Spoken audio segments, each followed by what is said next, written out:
ربنا يا ربنا ربنا يا ربنا ربنا يا ربنا ربنا إن الحمد لله الأكرم الذي خلق الإنسان وكرمه من البيان ما لم يعلم فسبحانه لا يحصى امتنانه ولا باللسان ولا بالقلم نشهد أن لا إله إلا الله وأن محمدا عبده ورسوله الذي أرسله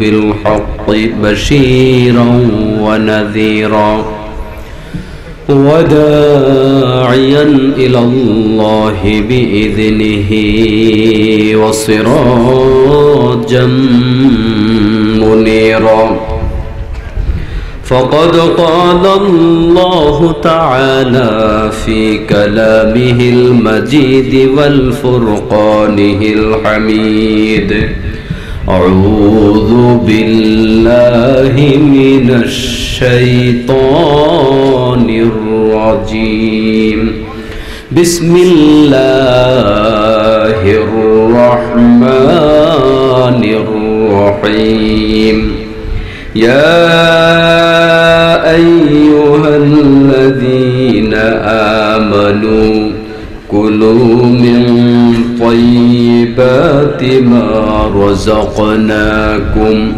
واشكروا لله إن كنتم إياه تعبدون وقال تعالى إن الله وملائكته يصلون على النبي يا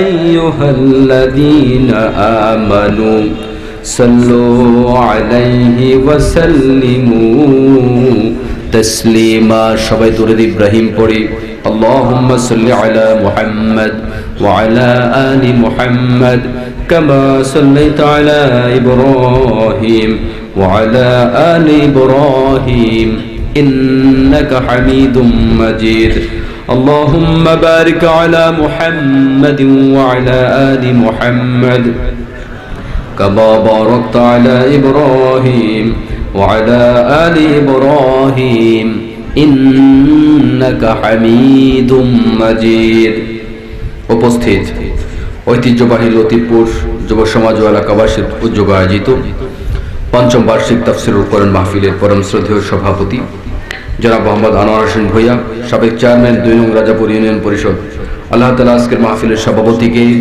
আমরুল কোরআনুল কারীমের খাদেম হিসেবে কবুল করুন। সবাই বলছে আমিন। আমার পূর্বে অত্যন্ত চমৎকারভাবে আলোচনা পেশ করেছেন প্রখ্যাত আলিমে দ্বীন হযরত মাওলানা জনাব মুফতি ইলিয়াস বিন নাজিম সাহেব, পেশ ইমাম ও খতিব জোহরিয়া মসজিদ ফেনী। আল্লাহ তাআলা তিনাকেও কোরআনের জন্য হকের পথে তিনাকেও কবুল করুন। সবাই বলছে আমিন। আলোচনা পেশ করেছেন হযরত মাওলানা মুহাম্মদ হোসেন আহমেদ সাহেব, আলোচনা পেশ করেছেন হযরত মাওলানা জনাব নিজামউদ্দিন সাহেব। আজকের মাহফিলে প্রধান অতিথি হিসেবে থাকার কথা জনাব আলহাজ জয়নাল আবেদিন মামুন, ভাইস চেয়ারম্যান দাগনভূঞা উপজেলা পরিষদ, উনি কি এসেছেন? এছাড়াও রয়েছেন অনেক বিশেষ অতিথিবৃন্দ। আমার পাশে বসে আছেন মাওলানা ইসমাইল সাহেব, আমি আজকে আমার সাথে সঙ্গী হিসেবে পেয়েছি আলহামদুলিল্লাহ। এছাড়াও অনেক বরেণ্য ওলামায়ে কেরাম রয়েছেন, আমার বাবার বয়সে মুরব্বিয়ানি কেরাম, যুবক ভাইরা, ওসিকাসা মাসুম বাচ্চারা, পর্দার অন্তরালে অবস্থানরত মা এবং বোনেরা, আবারও সালাম জানাই আপনাদেরকে। আসসালামু আলাইকুম ওয়া রাহমাতুল্লাহ। কেমন আছেন আপনারা? আল্লাহ আমাদেরকে ভালো রেখেছে আলহামদুলিল্লাহ। যিনি আমাদেরকে ভালো রাখলেন, এই মাহফিলের জন্য সুন্দর একটা আবহাওয়া দিলেন। আবহাওয়াটা খুব ভালো না? আবহাওয়াটা অনেক ভালো। যিনি আমাদেরকে আজকের এই সময়টাকে অবসর করে দিলেন, ব্যস্ততা থেকে মুক্ত রাখলেন। চাইলে আল্লাহ তাআলা হসপিটাল রাখতে পারতেন না? এলাকার অসংখ্য মানুষ এখনো আছে যারা মাহফিলে আসতে পারেনি, আমরা আসতে পেরেছি। তো আল্লাহ তাআলা যে আমাদেরকে তৌফিক দিলেন, আমাদের মনটা মাহফিলে গেলে যে লাভ হবে, মনটা যে মাহফিলে ঘুরাই দিলেন, তার নাম কি? মনটা কে ঘুরাই দিলেন? মানুষের মনটা আছে আল্লাহ রাব্বুল আলামিন কুদরতি হাতের দুই আঙ্গুলের মাঝখানে। আল্লাহ তাআলা যাকে চান তার মনটাকে হেদায়েতের দিকে ঘোরায় দেন। সুবহানাল্লাহ। তো যিনি আমাদেরকে মুসলমান করলেন, যিনি আমাদেরকে বিশ্বনবী জনাবে মুহাম্মদ রাসূলুল্লাহ সাল্লাল্লাহু আলাইহি সাল্লামের উম্মত করে পাঠালেন, এত এত মর্যাদা যিনি আমাদেরকে ভূষিত করলেন, আমরা সেই রবের দরবারে একটু কৃতজ্ঞতা জানাই, প্রশংসা জানাই, সবাই বলছি আলহামদুলিল্লাহ। এত মানুষ আলহামদুলিল্লাহ বললেন, আর একটু জোরে বলেন না আলহামদুলিল্লাহ। এবার বোঝা যায়, জোরে বলবেন তাহলে শয়তান থাকবে না, মানুষও থাকবে না, জিন শয়তানও থাকবে না। কথা বোঝেন? আল্লাহর নাম জোরে বললে মানুষ শয়তানও পালায়া যায়, জিন শয়তানও। মানুষ শয়তানেরও মনে খুব কষ্ট লাগে, জিন শয়তানেরও মনে খুব কষ্ট। আসার সময় আমাকে তাকবীর দিয়ে আনা হয়েছে। এটা আসলে ইসলামী সংস্কৃতির একটা অংশ, যুগে যুগে এটা এমনটাই ছিল, ঠিক না ভাই? ওমর রাদিয়াল্লাহু তাআলা আল্লাহর নামে স্লোগান দিয়েছে না, আল্লাহর নামের মিছিল করেছে না? এটা ইসলামের তাহজিব তামাদ্দুন। বাতিলের মোকাবেলায় মুসলমানরা আল্লাহু আকবার বললে বাতিলের অন্তর থরথর করে কাঁপতে থাকে, ঠিক না বেটি? আর মুসলমানরাই আল্লাহু আকবার বললে শক্তি পায়। কি পায়? ভিতরে সাহস আসে। এখন মুসলমানদের মধ্যে কেউ যদি একটু মনে কষ্ট যায় আল্লাহু আকবার বললে, আর দেখলেন কপালের চামড়া একটু বাঁকা করছে, আপনি বুঝে নেবেন এইটাই হলো মানুষ শয়তান। কারণ শয়তান যে দুই রকম, কোরআন শরীফে আছে না নাই? এটাকে আমার কোরআন শরীফে আছে নাকি আপনাদের এলাকার কোরআন শরীফে আছে? মিনাল জিন্নাতি ওয়ান নাস আছে না নাই? বিশ্বনবী জনাব মুহাম্মদুর রাসূলুল্লাহ সাল্লাল্লাহু আলাইহি ওয়াসাল্লামের প্রতি দরুদ এবং সালাম পড়ছি, আবারো বলি সাল্লাল্লাহু আলাইহি ওয়াসাল্লাম। শুহাদাদের সর্বোচ্চ জান্নাতুল ফিরদাউস মর্যাদা কামনা করছি। বদর উহুদ থেকে আজকের দিন পর্যন্ত ইসলামকে বিজয় করার জন্য যারা যেখানে জীবন দিয়েছেন, 52 ভাষা আন্দোলনে, এই ভাষার মাসে তাদেরকে স্মরণ করছি যারা জীবন দিয়েছিলেন ভাষার জন্য। 71 স্বাধীনতা যুদ্ধে যারা জীবন দিয়েছেন, তাদের মধ্যে যারা ঈমানদার। আবার বিশেষ করে দুদিন আগে যে ঘটনাটি ঘটে গেছে ঢাকার চকবাজারে, এখানে যারা অগ্নিদগ্ধ হয়ে তাদের জীবন দিয়েছেন, আল্লাহ তাআলা তাদের সবাইকে জান্নাতের সর্বোচ্চ মাকাম দান করুন। সবাই বলছে আমিন। প্রিয় ভাইয়েরা, রাত অনেক হয়ে গিয়েছে। আমি আপনাদের সম্মুখে কোরআনুল কারীমের সবচাইতে বড় সূরা, ওই সূরা থেকে একটা আয়াত তেলাওয়াত করেছি। সবচেয়ে বড় সূরার নাম কি? সূরা নাস, সূরা কাউসার। কোন সূরা? এই এলাকার মানুষ শিক্ষিত আছে আলহামদুলিল্লাহ। সূরা বাকারার আয়াত সংখ্যা কত কেউ জানেন? 286। ও কদিন আগে এক বক্তা দেখলাম বলতেছে 288। আসলে মানুষ ভুল বলতেই পারে, ভুল হওয়ার দোষ নয়, কিন্তু এই বক্তা দেখলাম কদিন আগে আরেক বক্তার সমালোচনা করতেছে, আরেক বিশ্ববরণ্য স্কলারের সমালোচনা করতেছে। কয় আয়াতের নাম্বার বলে প্রতি কথায় 60 পরে টাই পরে, ওর সমালোচনা করে বলতে গিয়ে ও বলতেছে সূরা বাকারার 288 নম্বর আয়াত। এই জন্য আমি ভাবলাম আপনাদের ফেনী জেলায় 88টা আছে আয়াত, না 286টা? কয়টা? 86টা। ঠিক আছে, তাহলে আমার সাথে মিল আছে। আয়াতের নাম্বার হলো 172। সূরা বাকারা হলো কোরআনুল কারীমের 2 নম্বর সূরা। বাকারা শব্দের শাব্দিক অর্থ হলো গাভী। পড়াগুলা কি মুখস্থ হয়েছে? কোন সূরা? কত নম্বর? 2 নম্বর সূরা। কত নম্বর আয়াত? 172 নম্বর আয়াত। আর বাকারা শব্দের অর্থ কি? গাভী। আমার ভাইয়েরা, আল্লাহ তাআলা তার কোরআনুল কারীমের 114টা সূরার সবগুলা নিজেই নামকরণ করেছেন। দুই একটা সূরা আল্লাহর নবী সাল্লাল্লাহু আলাইহি ওয়াসাল্লামকে নামকরণের জন্য দায়িত্ব দেয় নাই? দায়িত্ব দিয়েছে নাকি? সব সূরার নামকরণ আল্লাহ তাআলা করেছেন। এই কোরআনুল কারীমের ভেতরে আল্লাহ তাআলা কারোর কোনো কথা ঢুকান নাই। যা কোরআন শরীফে আছে সব কার? একটা কথাও কেউ বলে নাই, সবগুলা কথা আল্লাহ বলেছেন। সবগুলার নামও আল্লাহ তাআলা রেখেছেন। এই সব নাম যদি আল্লাহ তাআলা রেখে থাকেন আর সবগুলা সূরা যদি আল্লাহ তাআলা প্রদত্ত হয়ে থাকে, তাহলে বোঝা গেল ওই সূরার নামকরণের মধ্যেও মুসলমানদের জন্য অবশ্যই কিছু না কিছু শিক্ষা আছে, ঠিক না বেটি? মানুষের জন্য আল্লাহ তাআলা কোরআন শরীফটা নাজিল করলেন, হাদা বায়ানুল লিন্নাস, নাজিল করলেন মানুষের জন্য। আর আল্লাহ তাআলা আলোচনা শুরু করলেন একটা জন্তু জানোয়ারের নাম দিয়া। বলতে পারেন আলোচনা শুরু তো সূরা বাকারা দিয়া নয়, বরং আলোচনা ফাতিহা দিয়া শুরু। তো ফাতিহা মানে হলো ভূমিকা, ফাতিহা মানে হলো ইন্ট্রোডাকশন, ফাতিহা মানে হলো গৌরচন্দ্রিকা। সে আলোকে বলছি আল্লাহ তাআলা আলোচনা শুরু করলেন সূরা বাকারা দিয়া। এখন বাকারা মানে হলো গরু, বাকারা মানে গাভী, বাকারা মানে জন্তু জানোয়ার। কিতাব নাজিল করলেন মানুষের জন্য, আর আল্লাহ তাআলা শুরু করলেন জন্তু জানোয়ার দিয়া। কিতাব নাজিল করলেন মানুষের জন্য, আল্লাহ তাআলা মানুষ দিয়া শেষ করলেন। মানুষ দিয়ে শুরু করলে আপনার আমার বিবেক বলে এটা অনেক বেশি যৌক্তিক হতো, কিন্তু আমার চাইতে আপনার চাইতে আল্লাহ কম বোঝে না বেশি বোঝে? আল্লাহর বুঝটাই বুঝ। মানুষ যখন কোরআন মানে, মানুষ যখন মানবিক গুণ অর্জন করে, তখনই সে প্রকৃত মানুষ হয়ে যায়। আর যখন মানুষ মানবিক গুণ অর্জন করতে পারে না, তখন সে মানুষ থাকে না। যদিও তার দুইটা হাত আছে, দুইটা পাও আছে, দুইটা কান আছে, হাত পাও নাক কান দিয়া মানুষ হয় না।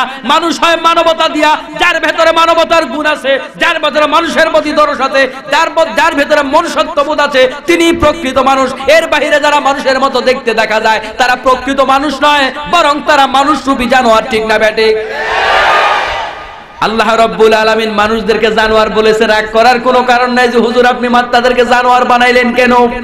এই কথা আল্লাহ তাআলা কোরআন শরীফের মধ্যে বলেছে, লাহুম কুলুবুল লা ইয়াফকাহুনা বিহা ওয়া লাহুম আ'য়ুনুল লা ইউবসিরুনা বিহা ওয়া লাহুম আযানুল লা ইয়াসমাউনা বিহা উলাইকা কাল আনআম বাল হুম আদাল। যাদের কলব আছে বুঝে না, যাদের চোখ আছে দেখে না, যাদের কান আছে শোনে না, আল্লাহ বলেন তারা জানোয়ার। চোখ থাকার পরেও, আল্লাহর কোরআন থেকে দলিল দেওয়ার পরেও, রাসূলের সুন্নাত থেকে দলিল দেওয়ার পরেও নিজের ইজমের কারণে, স্বার্থের কারণে, রাজনীতির কারণে, অর্থনীতির কারণে, সামাজিক কারণে, সুবিধা অসুবিধার কারণে, বংশীয় কারণে, অনেক কারণে আমরা আল্লাহর কোরআনের বিধান পর্যন্ত মানি না। ঠিক না বেটে? যারা নিজের চোখ থাকার পরে কোরআন থেকে শিক্ষা গ্রহণ করে না, কান থাকার পরে বক্তাগণ আল্লাহর কোরআন শরীফ হাতে নিয়ে বলেছে, তারপরও আমল পরিবর্তন করতে পারে নাই, কলব আছে, কলব দিয়ে বুঝার চেষ্টা করে না, আল্লাহ তাআলা তাদেরকে সম্বোধন করলেন উলাইকা কাল আনআম। আমি তাদেরকে অনেক সম্মান দিয়েছিলাম, তাদেরকে অনেক মর্যাদা দিয়েছিলাম, তাদেরকে অনেক দামি করে আমি বানিয়েছিলাম, আর দাম নয়, তারা এখন জানোয়ারে রূপান্তরিত হয়ে গেছে। নাউজুবিল্লাহ। আল্লাহ তাআলা মানুষকে কত কত দাম দিয়েছেন কোরআন শরীফের মধ্যে। আল্লাহ রাব্বুল আলামিন বলেন, ওয়ালাকাদ কাররামনা বানি আদম, আমি বনি আদমকে সম্মান দিলাম। সুবহানাল্লাহ। আল্লাহ নিজে বানাইলেন, আর আল্লাহ নিজেই বলেন আমি সম্মান দিলাম। কি মায়া মানুষকে আল্লাহ করে। সুবহানাল্লাহ। ছোট বাচ্চারা দেখবেন অনেক কিছু বানায়, বানায়া নিজে নিজে প্রশংসা করে, কয় খুব মজা। আছে না এরকম? ছোট্ট পাতিলের মধ্যে বালি কতগুলা দিয়া পাক করে, আর অর্ধেক মুখে দিয়া কয় খুব মজা। আছে না নাই? তো নিজেই বানায়, নিজেই প্রশংসা করে, বানাইছে আল্লাহ, আল্লাহই প্রশংসা করে। আল্লাহ তাআলা বলেন, খালাকাল ইনসানা ফি আহসানি তাকওয়িম, মানুষকে আমি অত্যন্ত সুন্দর আকৃতি দিয়া বানালাম। আল্লাযী খালাকাকা ফাসাওয়াকা ফাআদালাক, আমি মানুষকে আমার মনের মতো করে বানালাম, আর মানুষকে আমি ভারসাম্য দিলাম। সুবহানাল্লাহ। এত জায়গায় আল্লাহ তাআলা মানুষের প্রশংসা করলেন, মানুষের গুণ কীর্তন করলেন, বোঝা গেল মানুষকে আল্লাহ বড় বেশি ভালোবাসে। তো যাকে ভালোবাসে মানুষ তাকে তো গালি দেয় না। রাস্তাঘাটের মানুষকে মানুষ গালি দিতে পারে খুব সহজে, ভালোবাসার মানুষকে খুব সহজে গালি দিতে পারে না। ঠিক না বেটি? রাস্তাঘাটের মানুষকে মানুষ যখন তখন যেভাবে সেভাবে গালি দেয়, যদিও গালি দেয়া ঠিক না, কিন্তু দিতে খুব বেশি কষ্ট লাগে না। কিন্তু বন্ধুগণ, একটা মানুষ একটা আপন মানুষকে গালি দেয় না, আপন ভাইকে গালি দেয় না। গালি তখনই দেয় যখন ভাই ভাইয়ের উপর জুলুম করে, আর যখন ব্যথা সহ্য করতে পারে না তখন বাধ্য হয়ে গালি দেয়। ঠিক না বেটি?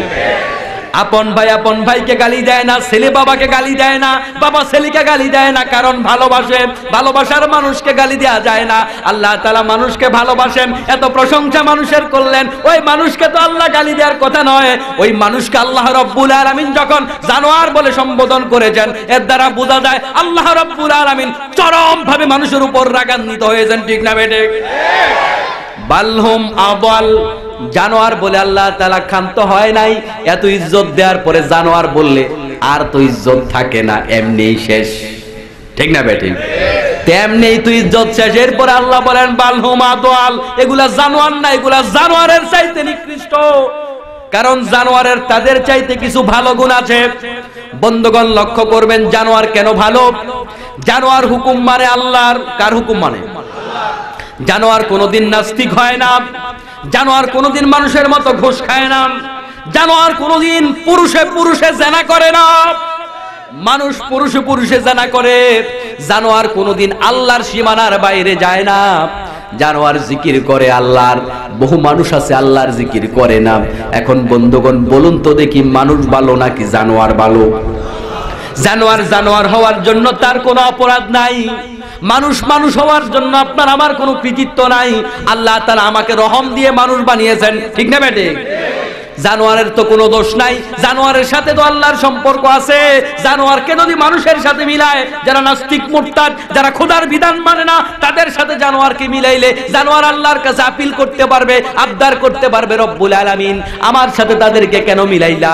আমি তো তাদের মতো নাস্তিক নই। আমি তো তোমার হুকুম আহকাম পালন করি। আমি তো তোমার অবাধ্য হই না। এই মানুষগুলা তোমার বিধান মানে না, আমরা তো তোমার বিধান মানি। আমরা শুকুর, আমরা কুকুর, এটার জন্য তো আমরা দায়ী নয়। তুমি তো বানাইছো। এখন আমাদেরকে তাদের সাথে মিলাইয়া বেইজ্জতি করলা কেন? আমাদের তো একটা প্রেস্টিজ আছে, আমাদের একটা ইজ্জত আছে। এই শুকর আল্লাহর কাছে বলবে, আল্লাহ আমার ইজ্জত নষ্ট করলা কেন? আল্লাহ তাআলা এই কুকুর, এই শুকর, এই জানোয়ারের গোষ্ঠীকে সান্ত্বনা দিয়া বলো, জানোয়ারের গোষ্ঠী শুনে রাখ, যারা আমার আইন মানে না, চোখ কান থাকার পরেও যারা বিবেক ব্যবহার করে না, বালহুম আদওয়াল, ওই মানুষগুলা তোদের চাইতে, ওই জানোয়ারগুলোর চাইতে আরো অনেক অনেক অনেক বেশি নিকৃষ্ট, ঠিক না বেঠে? জানোয়ারকে আল্লাহ খুশি করে দিলেন। এজন্য প্রিয় ভাইয়েরা আমার, মাহফিলে বসার পরে আল্লাহর কোরআন থেকে কথা বললে শোনা লাগবে, মানা লাগবে। মানার মানসিকতা নিয়ে মাহফিলে বসেন। একটা মাহফিল শুনবেন, এক মাহফিলে হেদায়েতের জন্য আপনার জন্য যথেষ্ট হয়ে যেতে পারে। একটা মাহফিল নাজাতের জরিয়া হয়ে যেতে পারে। আর যদি হেদায়েত নেয়ার মতো মানসিকতা না থাকে, আমল করার নিয়ত না থাকে, কানসুক করার মানসিকতা নিয়ে বসে থাকেন, হাজার হাজার মাহফিল শুনবেন, আপনার কোনো কাজে লাগবে না। আমার ভাইয়ের, আল্লাহ তাআলা কোরআন শরীফে কি বললেন শুনুন। ইয়া আইয়ুহাল্লাযীনা আমানু, ওহে তোমরা যারা বিশ্বাসী আছো তোমরা শুনে রাখো। ওয়াজ করতেছে কে? কথা কোন? কে ওয়াজ করে? আল্লাহ। আল্লাহ রাব্বুল আলামিন ডাক দিলেন। আল্লাহ যখন ডাকে, তার ডাকে সাড়া দেয়া, তার দিকে মনোযোগী হওয়ার গুরুত্ব কম নাকি বেশি? অনেক বেশি। আপনার এখানকার, আপনার পাশের একজন ভাই আপনাকে যখন ডাকবে, আপনি যতটা না গুরুত্ব দেবেন, আপনাদের ওই যে চেয়ারম্যান সাহেব আমার পাশে বসে আছে, সাবেক চেয়ারম্যান সাহেব, উনি ডাকলে আপনি তার চেয়ে বেশি গুরুত্ব দেবেন, ঠিক না ভাই? ঠিক। কিন্তু রানিং চেয়ারম্যান ডাক দিলে তার চেয়ে আরো বেশি গুরুত্ব দেবেন। এমপি সাহেব ডাক দিলে আরো বেশি গুরুত্ব দেবেন। মন্ত্রী ডাক দিলে আরো বেশি গুরুত্ব দেবেন। প্রধানমন্ত্রী ডাক দিলে তার চেয়ে বেশি গুরুত্ব দেবেন। দৌড় দেবেন যে কোথায় পাও ভাগে, খবর রাখবেন না।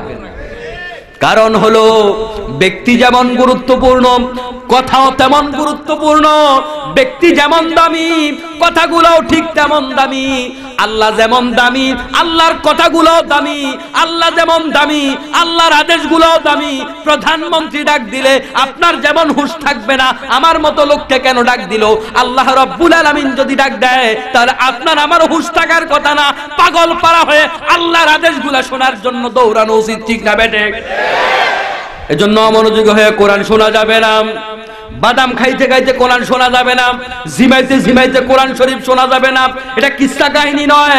আল্লাহর কোরআন শুনবেন, হয়তো রহমত নিয়ে বাড়িতে যাবেন। আল্লাহর কোরআনকে অবজ্ঞা করে শুনবেন, এই মাহফিল থেকে গজবের বস্তা নিয়ে বাড়িতে যাওয়া লাগবে।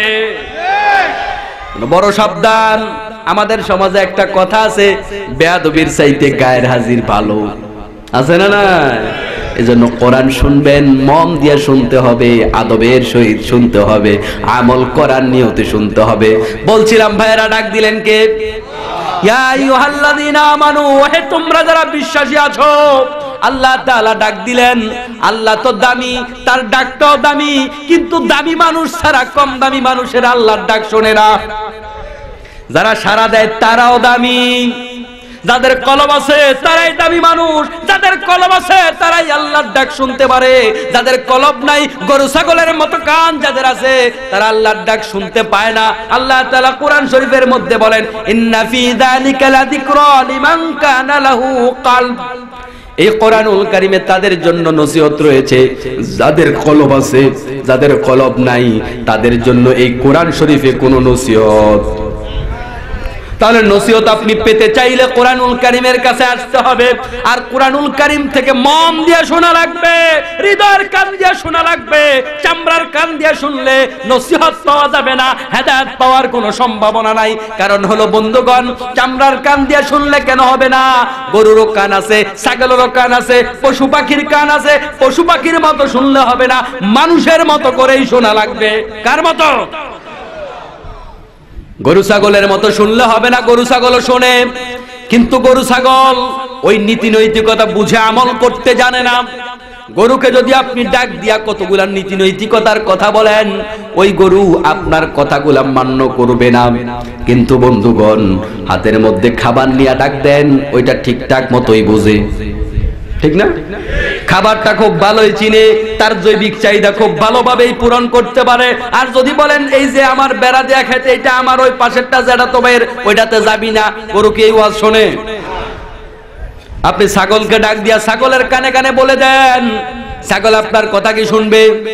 কিন্তু খাবারের জন্য ডাকেন, খাবারটার জন্য ছাগল আসবে।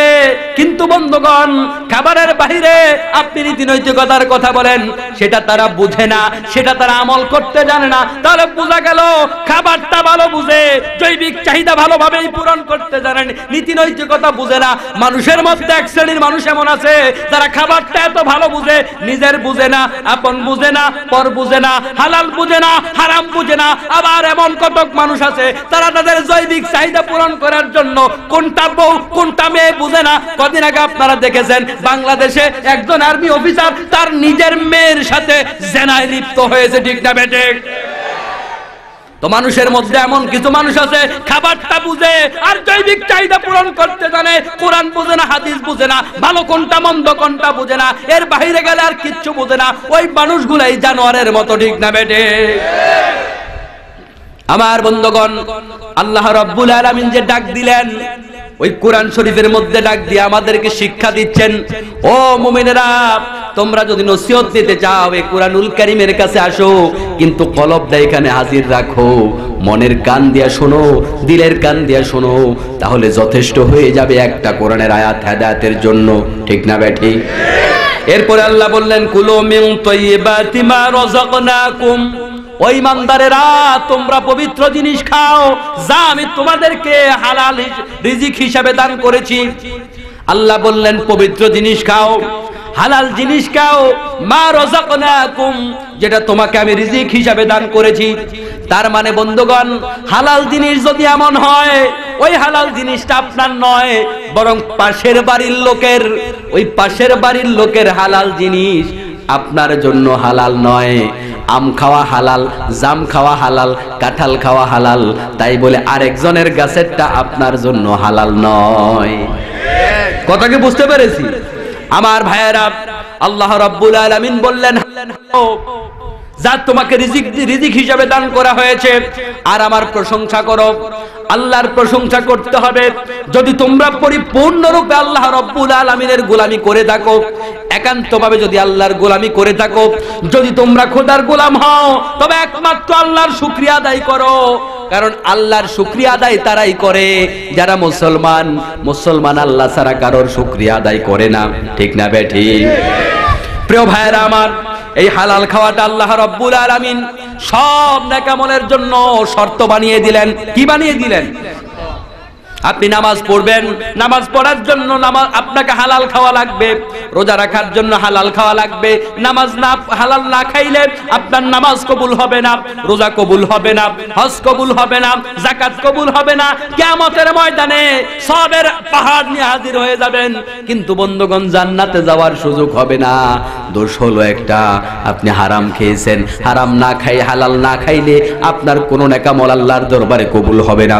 এই ব্যাপারে আল্লাহ রাব্বুল আলামিন অত্যন্ত ভয়ঙ্কর কিছু কথা বলেছেন। নবীদেরকে ডাক দিয়ে আল্লাহ তাআলা বললেন, ইয়া আইয়ুহার রুসুলু কুলু মিন তাইয়্যিবাতি ওয়া'মালু সালিহাত। ওহে রাসূলগণ, ও আমার রাসূলেরা, তোমরা হালাল খাও, নেক আমল করো।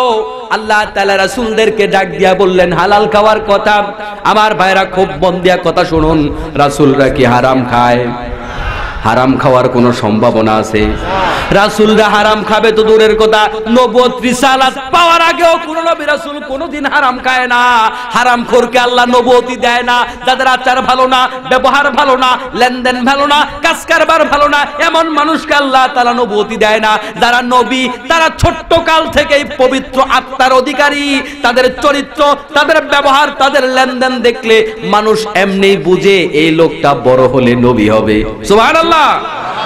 তাহলে নবীরা তো নবুয়তি পাওয়ার আগেই হারাম খায় না, পরে খাওয়ার তো কোনো সম্ভাবনাই নাই। আল্লাহ তাআলা এরপরও কেন ডাক দিলেন, কেন হালাল খাওয়ার ওয়াজ করলেন? শুধু তাই নয়, বলেছেন ইয়া আইয়ুহার রাসূলু, ও রাসূলগণ। বহু বচনের শব্দ ব্যবহার করে আল্লাহ তাআলা বুঝাই দিলেন, ও দুনিয়ার মুসলমানেরা শুনে রাখো, এই বিধান এত বেশি গুরুত্বপূর্ণ। এক এক নবীর শরীয়ত এক এক রকম হয়। এক নবীর ইবাদত আর এক নবীর সময় বিধান, এক নবীর ইবাদত আর এক সময় হারাম কাজ। ঠিক না বেঠিক? আদম আলাইহিস সালামের সময় ভাই বোনকে বিবাহ করা ইবাদত ছিল, আজকের যুগে ভাই বোনকে বিবাহ করা হারাম। ঠিক না বেঠিক? তাহলে এক নবীর ইবাদত আরেক নবীর সময় এটা হারামে পরিণত হয়ে যায়। এক এক নবীর শরীয়ত এক এক রকম। কিন্তু এই আয়াতের মধ্যে আল্লাহ তাআলা যে বিধানটা দিয়েছেন, আল্লাহর নবীকে লক্ষ্য করে বলছেন ইয়া আইয়ুহার রাসূলু, ও রাসূলগণ। এখানে বহুবচন ব্যবহার করে আল্লাহ তাআলা বুঝায় দিলেন এই বিধানটা কেবলমাত্র শেষ জামানার নয়, বরং আদম আলাইহিস সালাম থেকে শুরু করে আজকের জামানা পর্যন্ত প্রত্যেকটা নবী রাসূলের জন্যই এই বিধানটা বাধ্যতামূলক ছিল। ঠিক না বেঠিক? আমার বন্ধুগণ, আল্লাহ তাআলা নবীদেরকে ডাক দিয়ে এই কথা কেন বললেন? নবীরা তো হারাম খাবে না। আমাদের সমাজে একটা কথা আছে বন্ধুগণ, অনেক সময় মেয়েকে পিটাইয়া বউকে শাসন করে। আছে না নাই? পিটায় বউ মেয়েকে আর শাসন করে বউকে। মেয়েকে এমন পিটানি দেয়, বউকে বুঝায় দেয় উল্টা পাল্টা করলে তোমারও খবর আছে। পিটাইছে একজন রে, শাসন করছে আরেকজন রে। আমার ভাইয়েরা, আল্লাহ রাব্বুল আলামিন আপনার আমার মতো সলিমউদ্দিন কলিমউদ্দিন যারা আমরা আছি, আমরা যারা সুদ খাওয়ার পরেও জান্নাতে যাওয়ার স্বপ্ন দেখি, ঘুষ খাওয়ার পরেও জান্নাতে যাওয়ার স্বপ্ন দেখি, সুদের কাজ কারবারও করি, আবার হজও করি, মাথায় টুপিও আছে, লম্বা জুব্বাও আছে, আবার ওই দুই নাম্বারি ব্যবসাও ঠিক আছে, এই মানুষদের মধ্যে যারা জান্নাতের আশা করে, আল্লাহ তাআলা তাদেরকে বুঝায় দিতে চান, ও গোলাম, তুমি জান্নাতে যেতে চাও, হারাম খায়া জান্নাতে তুমি যাও তো দূরের কথা, আমার কোন নবীও যদি হারাম খায়া না আমল করে, আমি আমার নবীদের আমল পর্যন্ত কবুল করব না। আল্লাহু আকবার বলেন। বড় মারাত্মক ব্যাপার। নবী হারাম খায়া না আমল করলেও কবুল করবে না, তো তুমি আমি কোন সলিমউদ্দিন? প্রশ্নই ওঠে না কবুল হওয়ার। আল্লাহ তাআলা এটাই বুঝাতে যাচ্ছেন, নবীদেরকে ডাক দিয়ে আমাদেরকে ধমক দিলেন, নবী হইলে যদি হারাম খায় না আমল কবুল না হয়, তাহলে আমার আপনারটা কবুল হবে নাকি? আমার ভাইয়েরা, এখানে কথা বলেছেন আল্লাহ দুইটা, মনোযোগিতা আছে তো? দুইটা কথা বলেছেন, এক নাম্বার হালাল খাও, দুই নাম্বার নেক আমল করো। এখানে 1 এবং 2 সিরিয়াল নাম্বার আসেনি। ইসলামী শরীয়তের প্রতিটা বিধান আমল করার জন্য সিরিয়াল মেইনটেইন করা লাগে। আল্লাহ রাব্বুল আলামিন যেই শরীয়ত দিয়েছেন, আল্লাহর নবী সাল্লাল্লাহু আলাইহি ওয়াসাল্লাম আমাদের জন্য যেই তরিকা রেখে গেছেন, ওই শরীয়ত থেকে এক চুল পরিমাণ বাড়াইলো আমল থাকে না, ওই আমলটা বিদআত হয়ে যায়। এক চুল পরিমাণ কমাইলো আমলটা বিদআত হয়ে যায়। একেরটা দুইয়ে নিলে, দুইয়েরটা একে আনলে, আগেরটা পরে, পরেরটা আগে আনলে আমল আর আমল থাকে না, ওই আমলগুলা বদ আমলে রূপান্তরিত হয়ে যায়। আল্লাহ তাআলা আপনার আমার থেকে কোনো আমল বেশি চায় না। আল্লাহ যা চায় তাই আপনাকে আমাকে করতে হবে। তার চেয়ে বাড়াইলেও হবে না, তার চাইতে কমাইলেও হবে না। নামাজের মধ্যে রুকু সেজদা কয়টা? এক রাকাতের রুকু কয়টা? এক রাকাতের রুকু বলে 4টা। কয়টা? একটা। সেজদা কয়টা? এখন কোন মানুষ যদি চিন্তা করে হাতে একটু সময় বেশি আছে, রুকু একটা কেন 2-4টা রুকু দিয়া দেই, সেজদা 2টা তো কম দিয়া লাভ কি, 4টা দেই এক রাকাতে। আপনার আমার স্বাভাবিক দৃষ্টিতে মনে হয় কাজটা তো খারাপ করে নাই, সেজদা বেশি, সওয়াবও তো বেশি হওয়ার কথা। কারণ হলো বান্দা যখন সেজদা দেয় বান্দা আল্লাহর অত্যন্ত নিকটে চলে যায়। এই সিজদার চাইতে বড় আমল আর কিচ্ছু হতে পারে না। মান সাজাদা লিল্লাহি সাজদাতান রাফা আল্লাহু বিহা দারাজাতান, একটা সেজদা যদি কেউ দেয় আল্লাহ রাব্বুল আলামিন তার মর্যাদা উপরে উঠায় দেয়। সুবহানাল্লাহ। এবার বন্ধুগণ বলেন তো দেখি, সেজদা দুইটার জায়গায় চারটা দিল আর রুকু একটার জায়গায় দুইটা দিল, নামাজের সওয়াব দ্বিগুণ হবে তো? হবে না? বেশি দিলে সওয়াব বেশি হওয়ার কথা না? তাহলে বোঝা গেল আপনার আমার যুক্তি দিয়ে ইসলাম চলে না। আল্লাহ তাআলা বলেছেন ওয়ারকাউ ওয়াসজুদু। আচ্ছা বুঝলাম বেশি দিবে না, কিন্তু আগে সিজদা করবে পরে রুকু করবে। কোরআন শরীফে আছে রুকু করো সিজদা করো, কিন্তু আপনি চিন্তা করলেন আগে সিজদা করি পরে রুকু দেই।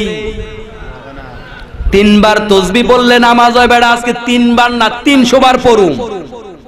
এক এক রুকুতে 300 বার করে তসবিহ পড়বো, এবার তো হবে হবে কেন? রুকু সেজদা ঠিকঠাক মতো দেয় নাই, দেয় নাই? দিয়েছে, শুধু সিরিয়াল ভঙ্গ করেছে। কি করেছে? সিরিয়াল ভঙ্গ করলে ইসলাম থাকে না, ইসলাম নূর ইসলাম হয়ে যায়। সিরিয়াল ভঙ্গ করলে বন্ধু চলে না। আল্লাহ রাব্বুল আলামিন এখানে শর্ত দিলেন হালাল খাও না আমল করো। ওই সিরিয়াল ভঙ্গ করলে আপনার আমার আমল নাম আল্লাহ তাআলা কবুল করবেন না। দুনিয়ার কাজে যেমন সিরিয়াল লাগে, আখিরাতের কাজেও সিরিয়াল লাগে। দুনিয়ার কাজগুলোও তো বন্ধুগণ সিরিয়াল ছাড়া হয় না। শর্ত পূরণ না করলে দুনিয়ার কাজের মধ্যেও রেজাল্ট পাওয়া যায় না, ঠিক না বেটে? পরীক্ষার হলে গেলেন পরীক্ষা দেওয়ার জন্য, শর্ত হলো, শর্ত দেয়া হলো আপনাকে পরীক্ষায় যদি পাস করতে হয় প্রথম পৃষ্ঠাটা রেজিস্ট্রেশন নাম্বার রুল নাম্বার দিয়া সবটা পূরণ করা লাগবে। এখন আপনি চিন্তা করলেন সময় লস করে লাভ কি, উত্তরগুলা বড় করে লিখি, রেজিস্ট্রেশন নাম্বার রুল নাম্বার আর কি বলে যে বিষয় কোড লেখার দরকার নাই, রেজাল্ট পাওয়া যাবে তো? শর্ত পূরণ করেন নাই, রেজাল্ট পাওয়া যাবে না। বন্ধুগণ নামাজের জন্য ওযু শর্ত, কিন্তু আপনারা একটু চালাক মানুষ বেশি, নোয়াখালীর মানুষ না চালাক বেশি না, বুদ্ধি বেশি আছে। সব জায়গায় গেলে নোয়াখালীর মানুষ পাওয়া যায়। আমার ঢাকাতে প্রতি গলি গলি আছে। যাই হোক, বৃহত্তর নোয়াখালী বুঝেছি। দেখছেন ভাই রাগ করছে, গায়ে লাগছে মোটামুটি। আমার ভাইয়েরা, এখন এক ব্যক্তি ওয়াজ শুনলো আগের জুমায় যে 1 রাকাত নামাজ জামাতে পড়লে 27 গুণ সওয়াব হয়। ওই সওয়াবের কথা শুনে বেটা পাগল হয়ে গেছে। পরের দিন দেখে মাগরিবের নামাজের সময় হুজুর তো সূরা ফাতিহা শেষ করে ফেলছে। এখন নামাজ হলো মাগরিবের সময় হলো কম, ছোট ছোট সূরা দিয়া নামাজ পড়ায়। এখন ওযু করতে গেলে তো আমার জামাত ছুটে যাবে। বেটা কয় আমার জামাতও ঠিক থাকবে, সওয়াবও ঠিক থাকবে। আমি নোয়াখাইল্লা মানুষ, একটাও ছাড়ুম না। আজকে আগে জামাত ধরুম পরে ওযু করুম। এই কাম যদি কেউ করে বলেন তো দেখি, নামাজ তো হবে। কেন ওযু করে নাই? ওযু কি করে নাই? করেছে, পরে আর কি সিরিয়াল ভঙ্গ করছে। সিরিয়াল ভঙ্গ করলে আমল কবুল হয় না বন্ধু, নামাজ হবে না। 27 গুণ তো দূরের কথা, 1 গুণ সওয়াব হবে। এবার আসেন একটা দুনিয়াবি উদাহরণ দেই। আপনি কোথাও গেলেন সফরে, লম্বা খালি জায়গা, পেটের মধ্যে মোচড় দিল, চিন্তা করলেন এখন যাব কই? খুঁজতে খুঁজতে একটা পাবলিক টয়লেট পাইলেন, কিন্তু টয়লেটের মধ্যে ট্যাপ নাই, পানি নাই, অথচ বদনা আছে। বদনা দিয়া দূর থেকে একটু পানি নিয়ে আইসা বসলেন, বৈশা দেখেন অবস্থা খারাপ, বদনার তলা ছিদ্র। এখন করবেনটা কি ভাবতেছেন? যদি আমি আমার কাম সারি, কাম সারতে সারতে তো আমার পানিও শেষ, তা আমি চালাক মানুষ, আমার ঠেকায় কে? আগে আজকে পানি খরচ করুম, পরে কাম সারবো। ভাই চলবে?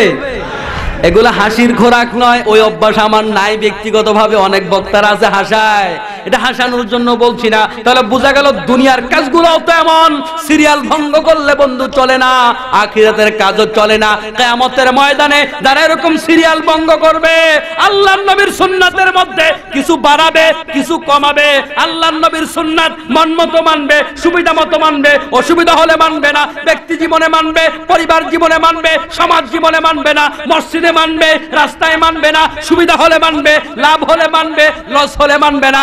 এমন দিনের ভাঙ্গনকারী যারা আছে, আল্লাহর নবী সাল্লাল্লাহু আলাইহি ওয়াসাল্লাম ওই কিয়ামতের ময়দানে তাদেরকে বলবেন দূর হও, দূর হও। হাউজে কাউসারের পানি না দিয়া তাদেরকে আল্লাহর নবী দূর সরাই দেবেন। তাহলে বোঝা গেল ইসলাম অর্ধেক মানলে চলবে না, ইসলাম আগামাতা উল্টাইয়া মানলে চলবে না, ইসলাম বাড়াইয়া মানলে চলবে না, ইসলাম কমায়া মানলে চলবে না, ইসলাম 1 নাম্বারেরটা 2 নাম্বারে নিলেও চলবে।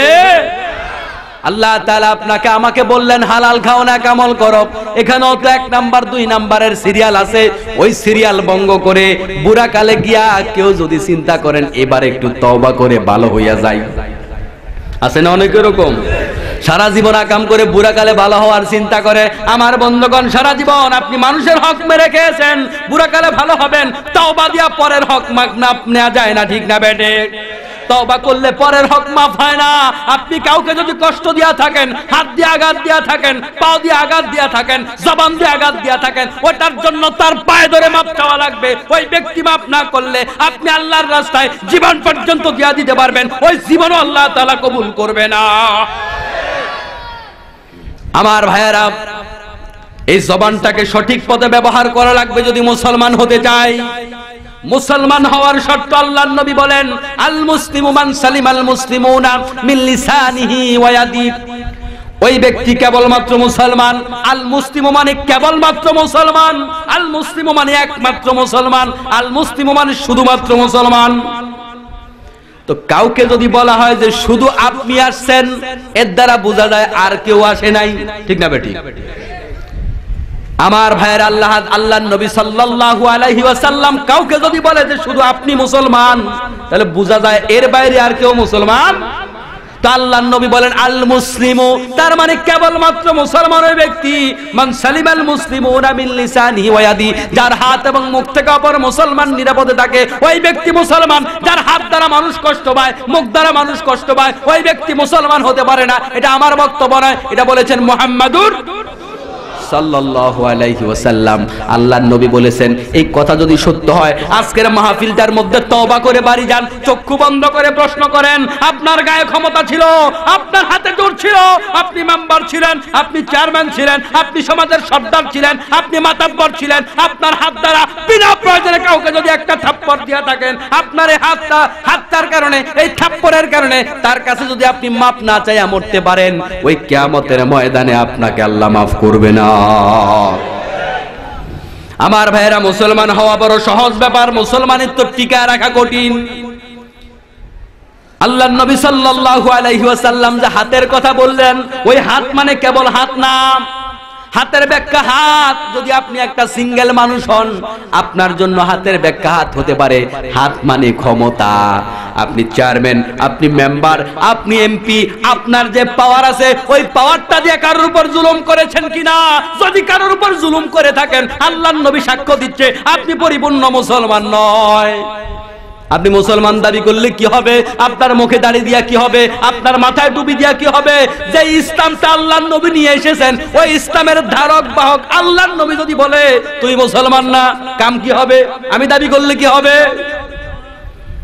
আমার ভাইয়েরা, আপনার আমার জবানটাকে হেফাজত করতে হবে যদি মুসলমান হতে হয়। ওই জবানটার মধ্যে যদি আপনি হারাম খাবার ঢুকান, তাহলে আপনি মুসলমানিত্বের মধ্যে থাকতে পারেন না। এই জবানটা দিয়ে জীবনে কাউকে গালি দিয়েছিলেন কিনা? আজকের মাহফিলে চক্ষুটা বন্ধ করে প্রশ্ন করেন, এই জবানটা দিয়ে কারোর গীবত করেছিলেন কিনা? এই জবানটা দিয়ে কারোর পরনিন্দা করেছিলেন কিনা? এই জবানটা দিয়ে কারোর বিরুদ্ধে মিথ্যা সাক্ষ্য দিয়েছেন কিনা? আজকের মাহফিলে প্রশ্ন করেন। এমনটা যদি করে থাকেন, তাহলে আপনি তওবা করে আজকের মাহফিল থেকে বাড়ি যান। আপনার মুসলমানিত্ব কবে ছুটে গেছে আপনিও টের পান নাই। এজন্য আল্লাহর নবী সাল্লাল্লাহু আলাইহি ওয়াসাল্লাম বলেছেন, এই অচিরে এমন একটা জামানা আসবে যেই জামানায় সকাল বেলা মুসলমান থাকবে আর বিকাল বেলা মুশরিক হয়ে যাবে, টেরও পাবে না।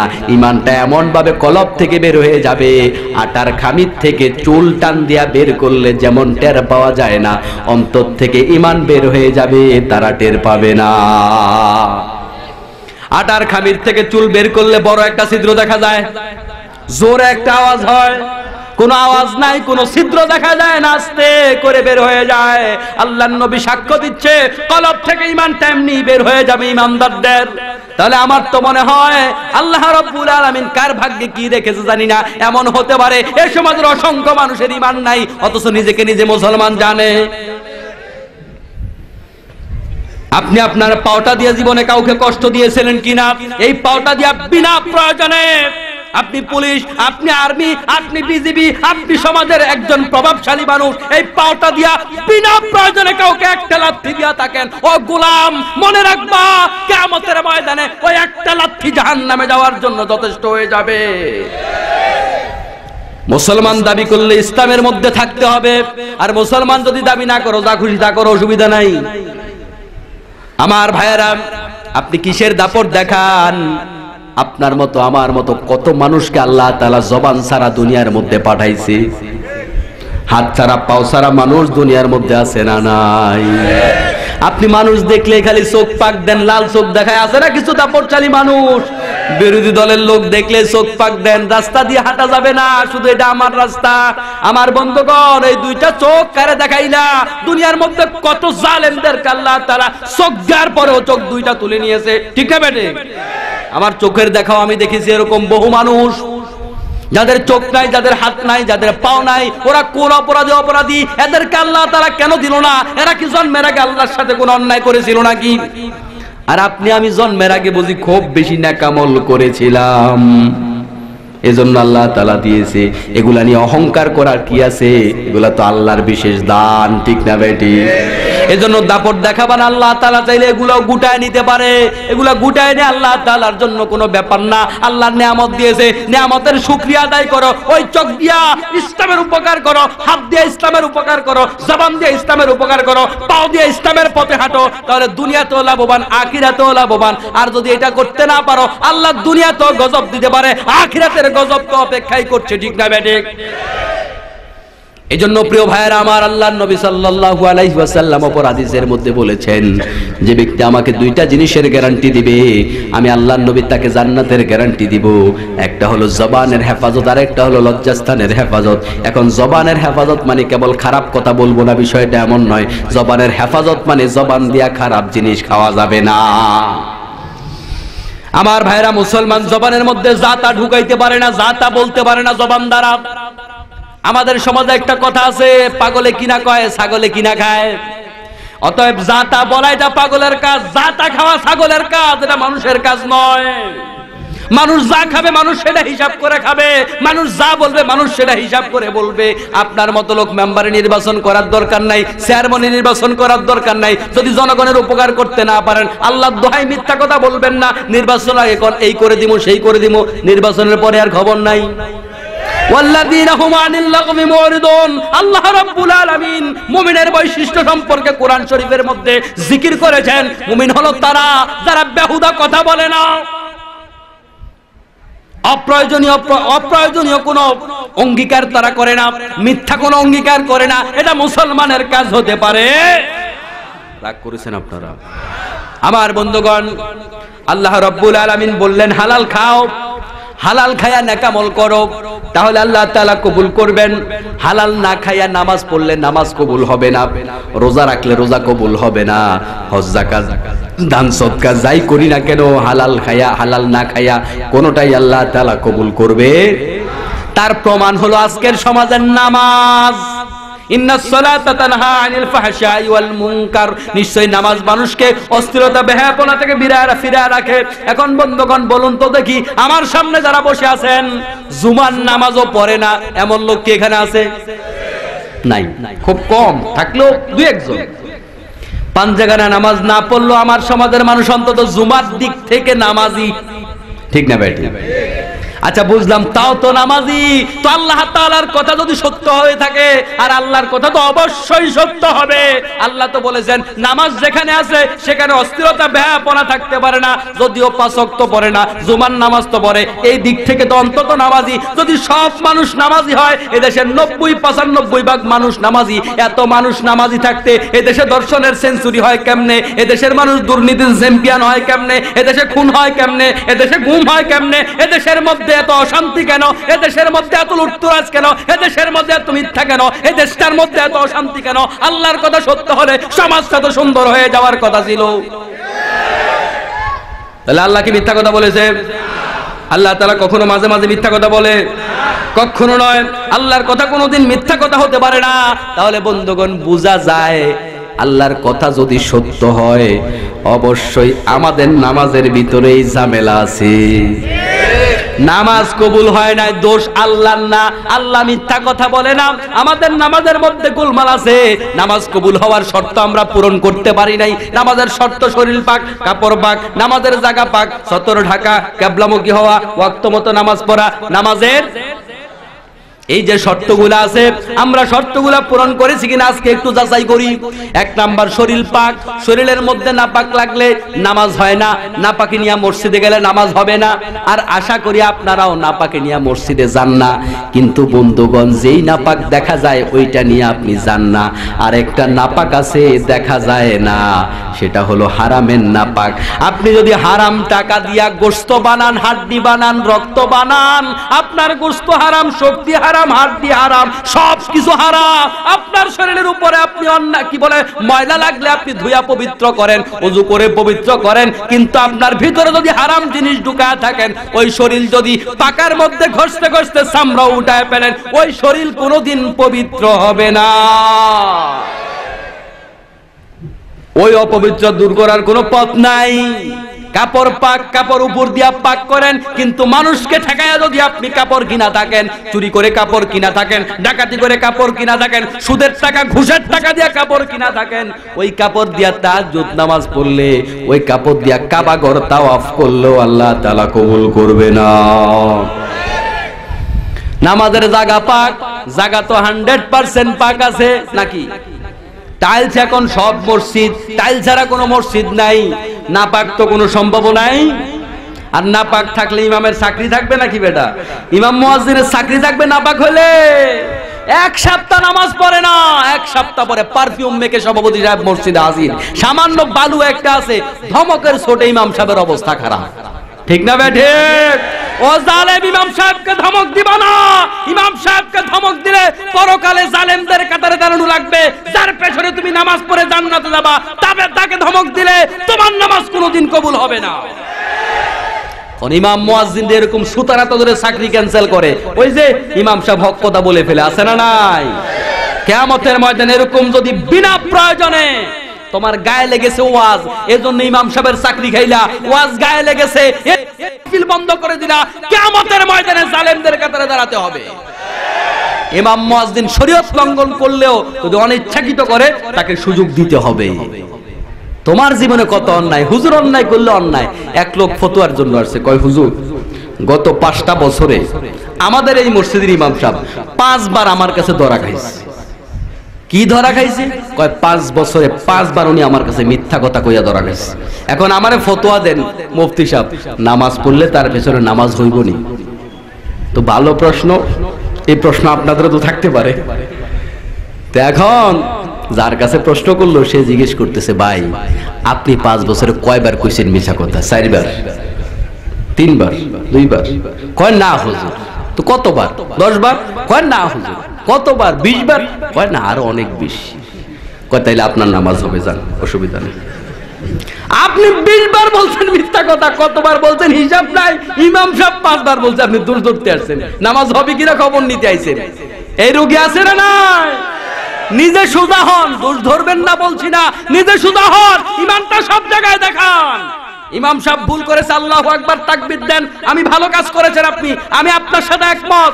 আবার ভুল করেছে, আল্লাহু আকবার তাকবীর দেন। আবার ভুল করেছে, আল্লাহু আকবার তাকবীর দেন। কিন্তু সমাজের মধ্যে 2 রকমের ইমাম আছে, একটা হলো মসজিদের ইমাম, একটা হলো সমাজের ইমাম। মসজিদের ইমাম সূরা ফাতিহার জায়গাতে ইখলাস পড়েছে, আপনি লোকমা দিয়েছেন 3 বার। আপনার সমাজের ইমাম কত মানুষের হক মেরে খেয়েছে, কত অন্যায় করেছে, কত বিচার করেছে, জীবনে একবারের জন্য তো লোকমা দেন নাই। আপনিও তো জানেন।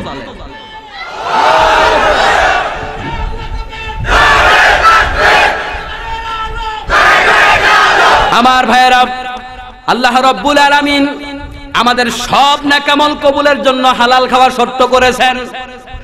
ওই হালাল না খায়া নামাজ পড়লে নামাজ কবুল হবে না। বলছিলাম নামাজের মধ্যে যে শর্তগুলো আমরা পূরণ করি কিনা। এখন মসজিদের টাইলস, সব জায়গায় টাইলস করা মসজিদ, হারাম জায়গা তো নাপাক থাকার কোনো সম্ভাবনা নাই। আমার বন্ধুগণ, উপরে কোনো মসজিদের টাইলসে নাপাক থাকে না, কিন্তু যে টাইলসগুলো আপনারা আমরা কিনি, ওই টাইলস তো সুদের টাকার কিনা, ঘুষের টাকার কিনা, আছে না নাই? কে করে যাচাই? বাংলাদেশের অধিকাংশ মসজিদগুলা খুঁজে দেখেন, আমার বোধহয় যে সংখ্যায় অর্ধেকের বেশি হবে যেই মসজিদগুলার সভাপতি সেক্রেটারি সুদের সাথে, ঘুষের সাথে, হারামের সাথে জড়িত আছে।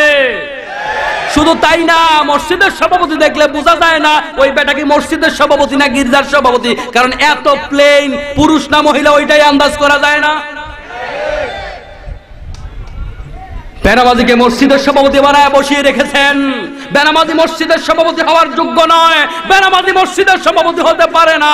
মসজিদের সভাপতি হবে একজন তাকওয়াবান মানুষ। এখন আমরা তাকওয়াবান থেকে সভাপতি বানাই না, গরিব মানুষ সভাপতি বানাই না। কোন মসজিদের সভাপতি বন্ধু গরিব নাই, সব ধনী বানায়, কোটিপতি দেখে বানায়। তার কারণ হলো মসজিদ যেন তাড়াতাড়ি পাঁচতলা হয়ে যায়, টাইলস হয়ে যায়। তা আপনি যারে বানাইলেন কোটিপতি, ওই বেটা তো হারাম টাকা ইনকাম করে। মসজিদের উদ্বোধন করবেন, তার থেকে যেই ব্যাংকের টাকাগুলো আপনি নিলেন, যেই ব্যাংকের চেক দিল, এক তো হারাম টাকা, 2 নাম্বার যেই ব্যাংকের চেক দিল ওই ব্যাংকটাও হলো সুদী ব্যাংক। আপনি সুদী ব্যাংকের টাকা দিয়া, হারাম টাকা দিয়া মসজিদের ভিত্তিপ্রস্তর স্থাপন করলেন, আর আল্লাহর কাছে দোয়া করবেন আল্লাহ নামাজ কেন কবুল করে না? আপনার শরীর না পাক, কাপড় না পাক, জায়গা না পাক, নামাজের মধ্যে আমি যেটা বলি ওই জায়গাতে আল্লাহর সাথে মিথ্যা কথাও বলি। ইয়্যাকা না'বুদু ওয়া ইয়্যাকা নাস্তাইন, আল্লাহ তোমার গোলামি করি, তোমার কাছে সাহায্য চাই। ওই মসজিদ থেকে বের হইয়া বিপদে পড়লে ওই মানত করার জন্য খানকায় চলে যায়। তা আপনি না বলেছেন আল্লাহ ছাড়া কারোর কাছে চাইবেন না? তো আপনি তো নামাজ পড়েন নাই, বলেছেন মিথ্যা কথা। নামাজে বলেছেন ওয়ানাখলাউ ওয়া নাতরুকু মাইয়াফজুরুকা আল্লাহুম্মা ইয়্যাকা না'বুদু, আল্লাহ তোমার সাথে যাদের সম্পর্ক ভালো নাই ওই পাপিষ্ট ফুজ্জার ওই সমস্ত লোকদের সাথে, সুদখোর, মদখোর, গাঁজাখোর ওই সমস্ত লোকদের সাথে আমার কোনো সম্পর্ক নাই, চিরতরে সম্পর্ক শেষ। এই কথা এশারের নামাজের পরে বিতরের নামাজে আল্লাহর সাথে ওয়াদা করে, চুক্তি করে, আর সকালবেলা সুদখোর, ঘুষখোরের সাথে বৈশা চা খাইয়া তার দিনটা শুরু করে। তো নামাজ পড়েছে না মিথ্যা কথা বলেছে? মিথ্যা কথা বাইরে বললেও তো বেটা কবিরা গুনাহ হয়, মসজিদে বললে তার চেয়ে জঘন্য গুনাহ হয়, নামাজের মধ্যে বললে আবার কি হয় বলেন?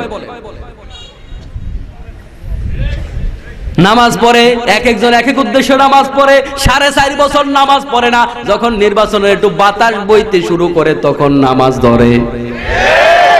তা আপনি কার জন্য বললেন? আল্লাহর জন্য না ভোটের জন্য?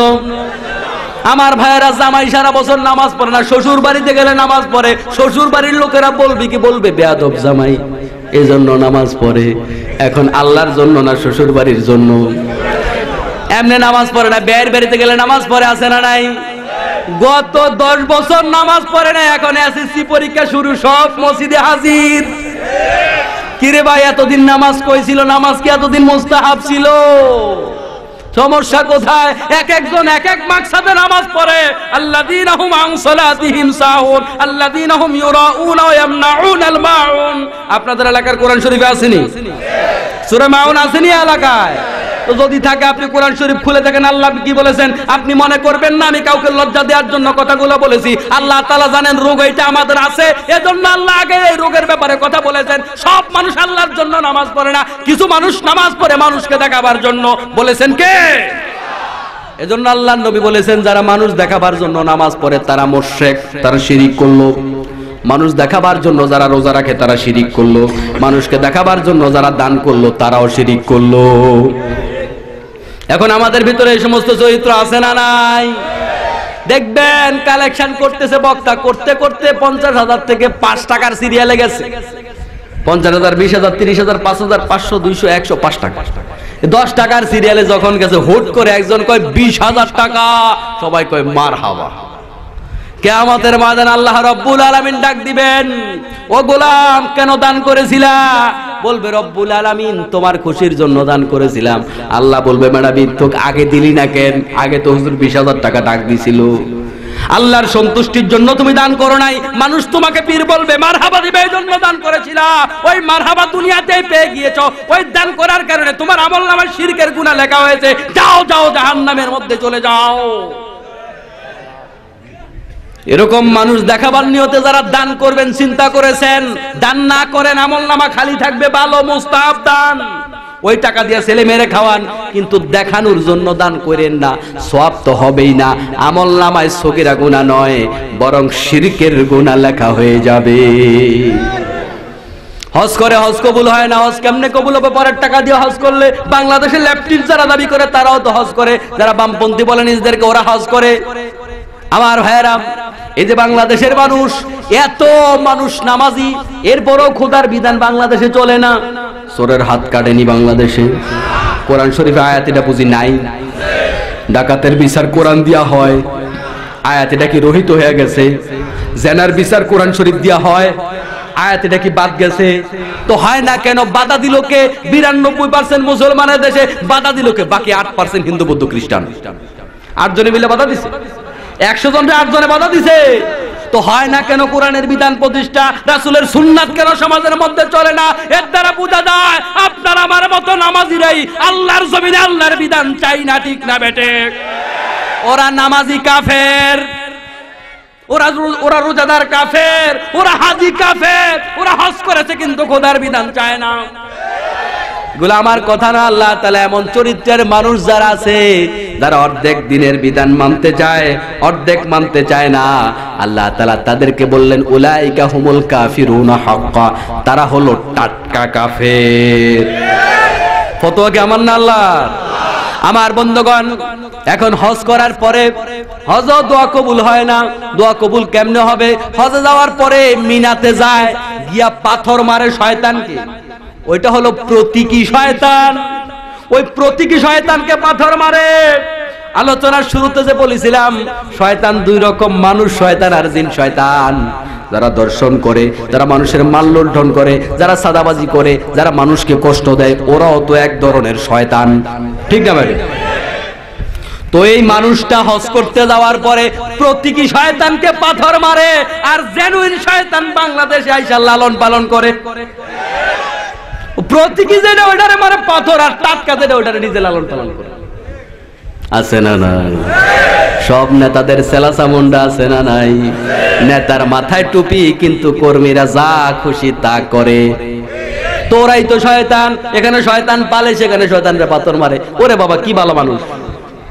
আমার ভাইয়েরা হজ করার পরে ওখানে আল্লাহর কাছে দোয়া করে, লাব্বাইক আল্লাহুম্মা লাব্বাইক, লাব্বাইক লা শারীকা লাক লাব্বাইক, ইন্নাল হামদা ওয়ান নি'মাতা লাকা ওয়াল মুলক লা শারীকা লাক, লা শারীকা লাক লাক। এটা দোয়া করে কি করে না সবাই? আচ্ছা, বুঝলাম। এই দোয়া কি বাংলাদেশের শুধু হুজুররা আমরা করি? আওয়ামী লীগের লোকেরা করেনি, বিএনপি করেনি, জাতীয় পার্টি করেনি? সবার তালবি একরকম তো? সবাই হজ করলে ওয়াদা এটা করে না? আচ্ছা, এবার আসেন, বাংলাদেশের অধিকাংশ এমপি, অধিকাংশ চেয়ারম্যান, ওরা হাজি, ওরা সমাজ চালায়, ওরা আইন বানায়, অধিকাংশরাই হাজি। সরকারি বলেন, বিরোধী দল বলেন, আস্তিক বলেন, নাস্তিক বলেন, মোটামুটি সবাই হাজি, ঠিক না ভাই?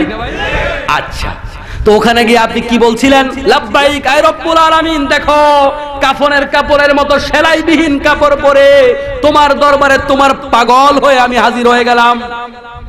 আমি তোমার সাথে 4টা ব্যাপারে ওয়াদা দেই, তুমি ছাড়া আর কারোর প্রশংসা করব না, যত নিয়ামত সব তোমার।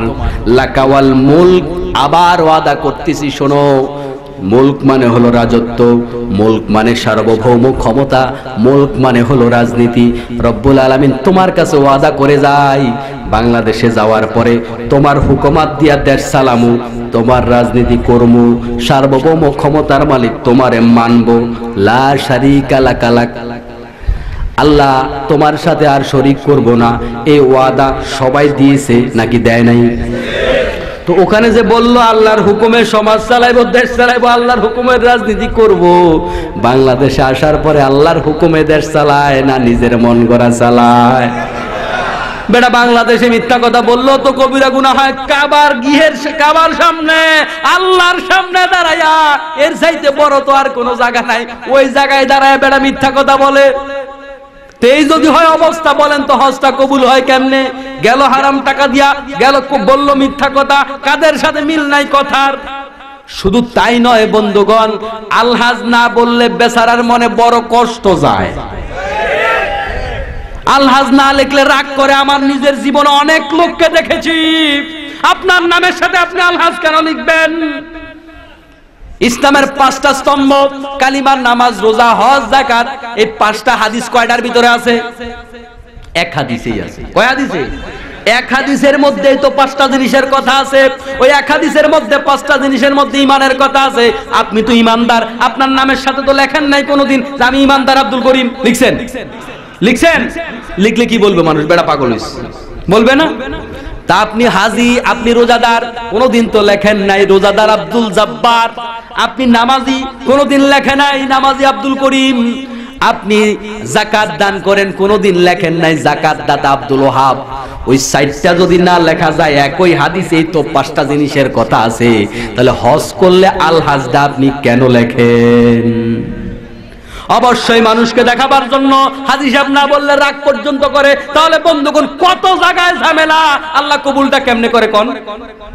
হ্যাঁ, আপনি তো আল্লাহর জন্য করেন নাই, মানুষকে দেখাবার জন্য করেছেন। বাড়িতে মেহমান আসছে, মেহমান আসার পরে বলতেছে ও আচ্ছা আমার 3য় হজের যায় নামাজটা দাও। কত নাম্বার হজের? মানে উনি হজ 3বার করেছে, এটা মেহমানকে বুঝাইতেছে আমার 3য় হজের যায় নামাজটা দাও মেহমানদের নামাজ পড়ার জন্য।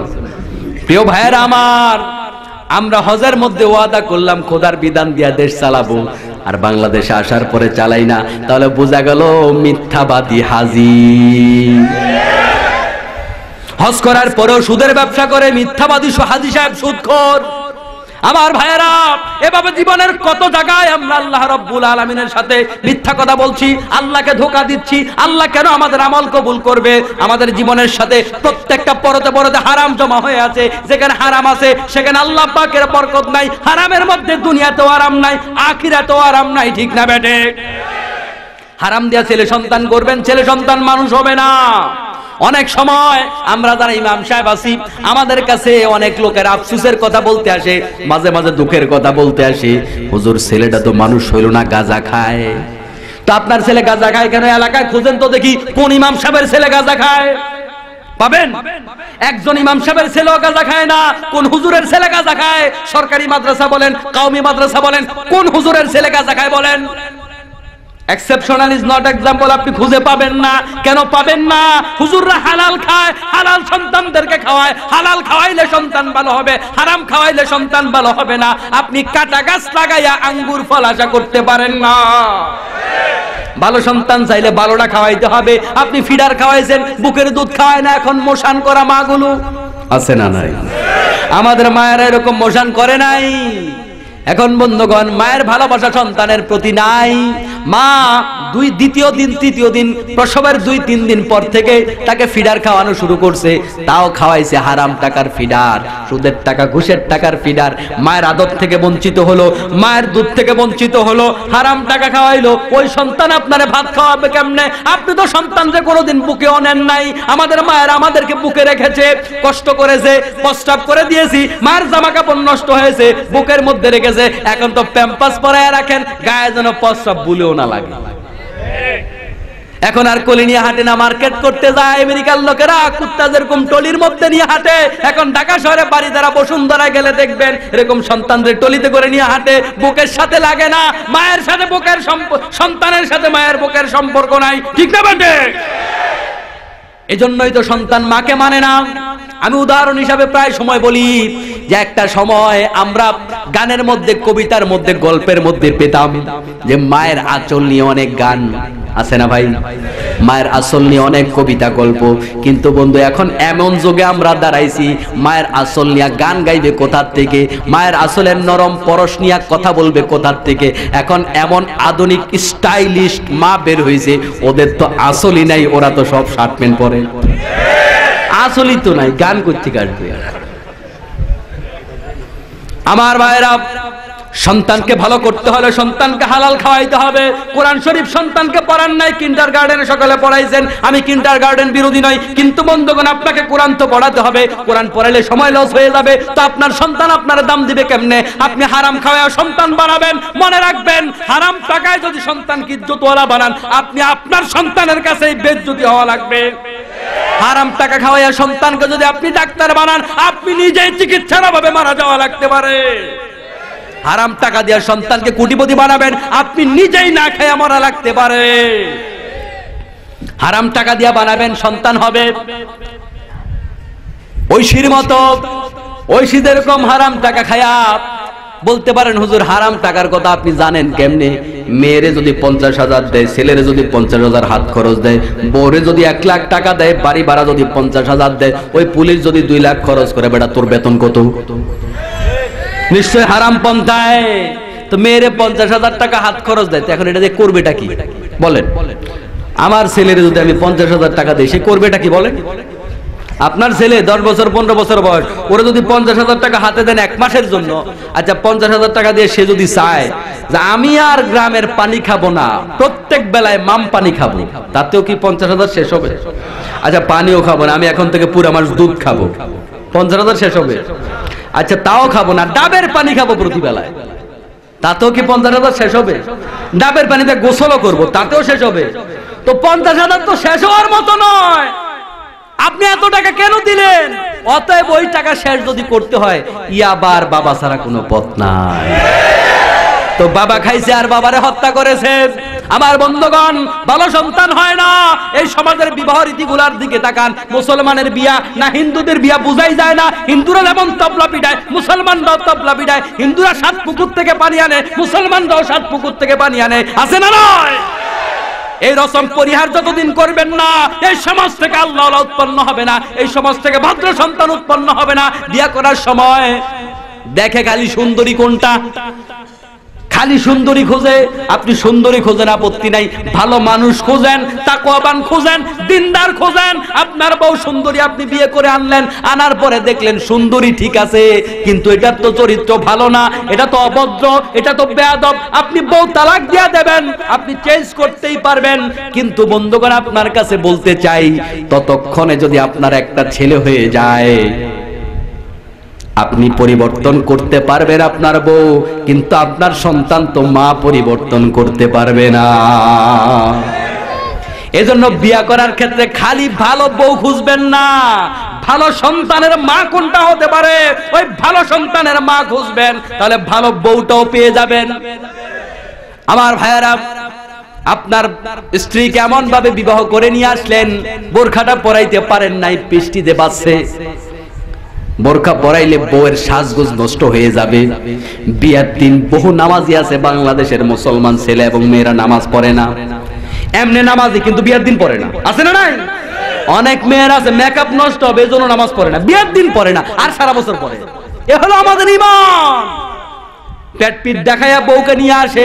শুধু তাই নয়, আমাদের সমাজের রসমটা একটু দেখেন। কোন বাড়ির থেকে যদি কেউ বিবাহকে নিজের বাড়িতে যায়, ধরুন একজন ছেলে গেল, যাওয়ার পরে মা কয় বাবা বউটা কেমন দেখছো, ভাবি কয় ভাইজান বউটা কেমন দেখছো, বাপে কয় বাজান বউটা কেমন দেখছো, আমি তো দেখি না, দেখলে আর বিয়ে খাইয়া লাভ হলো কি? এগুলা গল্প না, এটাই বাস্তবতা। আপনি আরেকজনের বউ দেখতে কেন যাবেন? এই রসমটা আপনার কেন? বাংলাদেশে অসংখ্য পরিবার আছে, আমার সামনে যারা বসে আছেন, বোনের জামাইকে না নিলে বিয়েই হবে না শালার। ওই বেটা নওয়াবজাদা নসিবুল্লাহ খান, তুমি এরকম নির্লজ্জ কেন? তোমার শালার বউ তোমার দেখার অধিকার কে দিল? ওরে না নিলে বিয়ে হবে না, ও দেখতে হবে। তুমি আরেকজনের বউ দেখতে যাবা কেন? তুমি এমন নির্লজ্জ কেন? এই বিবাহকে কেন্দ্র করে বাংলাদেশে কতগুলো নির্লজ্জ কার্যক্রম শুরু হয়েছে। প্রত্যেকটা আস্তে আস্তে একটা রোস্ট না দিলে হবে না, একটা আস্ত মুরগি না দিলে হবে না, 2 চামচ খায় আর বাকিটা ফালায় দেয়, এই সব শয়তানের গোষ্ঠী। এটা আমি বলিনি, এটা আল্লাহ তাআলা বলেছেন, যারা অপচয় করে তারা শয়তান। একটা মানুষ আস্ত একটা মুরগি খুব বেশি লোক খেতে পারে না, কেন এটা করেছেন? আবার অনেক সময় এমন আছে এক টেবিলে 10 জন বসেছে, কিন্তু বেআই নওয়াবজাদা নসিবুল্লাহরে বড় একখান রোস্ট মুরগি আস্ত ভাজা দেয়া লাগবে। এটা কেমন অবিচার? তুমি কেমন রাক্ষস? তুমি এতজন লোকের সামনে কেমনে খাইলা? আবার অনেক বেআইরা খুঁজাও খায়, দেয়া লাগবে, না দিলে বিয়া টিকবে না। তোমার জীবনে কি তুমি মুরগি খাও নাই? একটা মুরগি সেখানে না দিলে তোমার বিয়ে হবে না। এগুলা কেন? অনেক গরিব লোকেরা এরকম জুলুমের শিকার। শুধু তাই নয়, এখন নতুন স্টাইল বের হয়েছে, কয় যৌতুক চাই না। কিন্তু যদি খাট পালং সোফা চেয়ার সব কিছু একসাথে ট্রাক পুরা না দেয়, বেয়ার মনে দারুণ কষ্ট। এমনে চায় না, কিন্তু না দিলে দারুণ কষ্ট। ও জালেম আরেকজনের ঘর থেকে তুমি কেন নিবা? তোমার অন্তর তো আল্লাহ তাআলা দেখেন। এটা পাওয়ার আশায় যদি তুমি করে থাকো, ওই কুত্তার পায়খানা খাওয়া যেমন হারাম, ওই বেয়ার বাড়ির এগুলা খাওয়া তোমার জন্য তেমন হারাম। দিন দিন সমাজটাকে নষ্ট করে ফেলতেছি আমরা। আমার বন্ধুগণ, মুসলমানের বিয়া না হিন্দুর বিয়া দেখলে বোঝা যায় না, বড় আফসোস লাগে। নামাজের মধ্যে ঢোল তবলা পিটাইলে কি নামাজ হয়? কেন হয় না? নামাজ কার বিধান? তো যে আল্লাহ বিধান দিয়েছেন তার নবীর তরিকায় পালন করা লাগবে। বিবাহ কার বিধান? তো বিবাহ যদি আল্লাহর বিধান হয় ওইটাও তো নবীর তরিকায় করা লাগবে। নামাজে ঢোল তবলা পিটাইলে যদি নামাজ না হয়, বিবাহের মধ্যে পিটাইলে হয় কেমনে? ওইটাও তো আল্লাহর বিধান। আমার বন্ধুগণ, হারামে হারামে দেশটা ছেয়ে গেছে, হারামে মানুষের বিবেক নষ্ট হয়ে যায়। বাংলাদেশে বহু আলেম আছে, হক কথা বলতে পারে না, কেউ গায়ে নিবেন না। অনেক আলেমদেরকে দেখি, কেন বলতে পারে না জানেন? এটার অন্যতম একটা কারণ, অনেক কারণ থাকতে পারে, সেটা হলো হারাম খায়। হারাম খাইলে বিবেক বিকৃত হয়ে যায়। হারাম খুরদের মুখে হক কথা আসে না। হারাম খুররা অন্যের প্রতিবাদ করতে পারে না। এই স্টেজে প্রতিবাদ করবে, আরেক স্টেজে টাকার বিনিময়ে বেচা হয়ে যাবে। হারাম খাইলে বিবেক অল্প দামে বিক্রি করা যায়। আমার ভাইয়েরা, হারাম খাইলে আপনার ঘরের মধ্যে শান্তি আসবে না, রোগ ব্যাধি বাড়বে। হারাম আপনি যদি খান, দুনিয়াতেও অশান্তি, আখিরাতেও অশান্তি।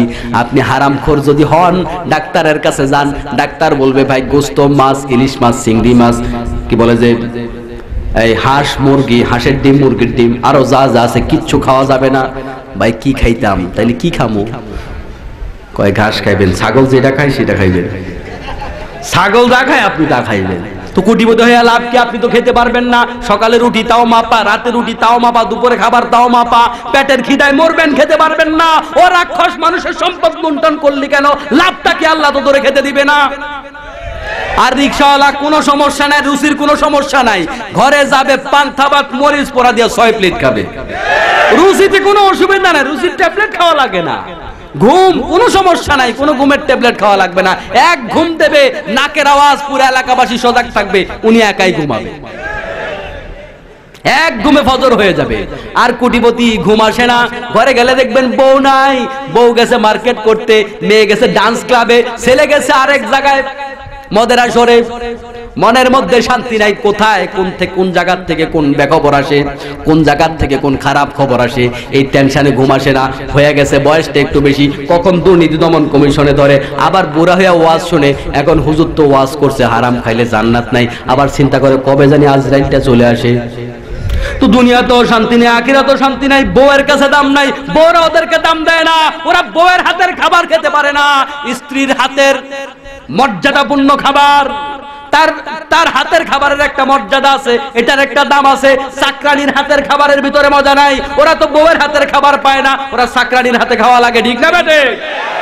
কিন্তু রিকশাওয়ালাকে তার স্ত্রী খাবার দেয়, রিকশাওয়ালার মনের মধ্যে ফুর্তি। 550 টাকা ইনকাম করছে, যাওয়ার সময় সোনা বন্ধুর গান গায়, মনে খুশি, টাকা একটু বেশি ইনকাম করছে। 550 মানে অনেক টাকা।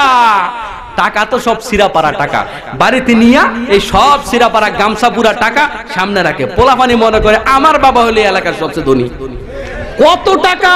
সব সিরা টাকা না, রিকশাওয়ালারা ভালো টাকা দেয়। আরে ভাইয়েরা, আমরা যে এত ভালো মানুষ, আমাদের রুচিবোধ এত নিকৃষ্ট, রিকশাওয়ালাকে নতুন নোট দেয় না মানুষ। মন চাইলে রিকশাওয়ালাকে একটা ধমক দিয়ে দেয়। ওই যে একটু আগে যে হাদিস বলেছিলাম, একটা ধমক কিয়ামতে জাহান্নামে হয়ে যাওয়ার জন্য যথেষ্ট হয়ে যাবে। মানুষ দেখলেই ধমক দিবা না। ক্ষমতা কয়দিন তোমার ক্ষমতা? আমার ভাইয়েরা, কত জায়গায় জিনিস একটা পছন্দ হইলে কত দাম দিয়া কিনা নিয়ে আসে, কিন্তু রিকশাওয়ালার জীবনে কোনোদিন 5 টাকা বেশি দেয় না, খালি দরাদরি করে। রিকশাওয়ালাকে 20 টাকা কয়, না ভাই 18 টাকা দিব, 2 টাকা তোর ঠেকা লাগছে। ওইটা হলো দরাদরির বিষয়। সিরা টাকা আপনি কেন দেন? আল্লাহর নবী বলেছেন, তোমার জন্য যা পছন্দ করো, অপরের জন্য তা যদি পছন্দ না করো, তুমি মুমিন না। তো এই হাদিস অনুপাতে বোঝা যায়, আপনার পকেটে 100 টাকার নোট 5টা আছে, আপনি আগে নতুন টাকা ছেড়ে দিবেন। নতুন টাকা আগে কে দেন? হাত তোলেন। মাঝে মাঝে আমিও দেই না। আমার ভাইয়ারা, না না, এই জিনিসটা আমার যেদিন মাথায় ঢুকেছে আমি চেষ্টা করি। নতুন টাকা দিবেন না, কারণ আপনি তো পুরানটা কেন দেন? 100 টাকা পুরানটার দাম যা, নতুনটার দাম তো তা। তো আপনি আল্লাহর নবীর হাদিস যদি আমল করতে হয়, আপনার জন্য 100 টাকার নোট নতুনটা রাখলেন কেন? নতুনটা আপনার ভাইকে দিয়া পুরানটা আপনার কাছে রাখেন। উদাহরণটা ছোট হলো, এটা কিন্তু আমাদের দৃষ্টিভঙ্গির একটা প্রমাণ, আমাদের মানসিকতার একটা প্রমাণ। আমরা নিচু মানসিকতার পরিচয় দিচ্ছি, আরেকজনকে ভালোটা আমরা দিতে পারি না। ঠিক না ঠিক? আনসারদের কাহিনী শুনে খালি চোখের পানি ছাড়ে, মুহাজিরদের কাহিনী শুনে চোখের পানি ছাড়ে।